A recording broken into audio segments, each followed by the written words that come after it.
je me rends compte à quel point les gens manquent d'informations, manquent de compréhension de ce qui fait qu'un enfant développe autant de problèmes de comportement.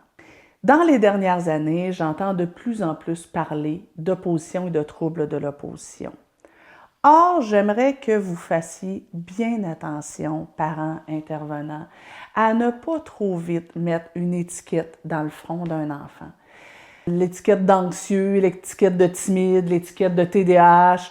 Moi, je pense que l'étiquette de trouble de l'opposition est la pire. Je m'imagine à la place d'un enfant entendre régulièrement que lui, il est, à travers les branches, il entend régulièrement que lui, il est opposant, que lui, pire que ça, que lui, il est un trouble de l'opposition avec provocation. Ça doit être assez difficile à porter et à recevoir. Et savez-vous quoi? Savez-vous quand est-ce que les enfants nous écoutent le plus? Quand on ne leur parle pas à eux.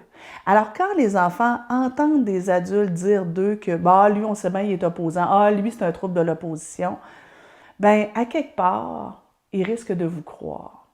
Et je pense que c'est le plus grand malheur des enfants, ça, c'est que les enfants ont tendance à croire ce que les adultes disent d'eux.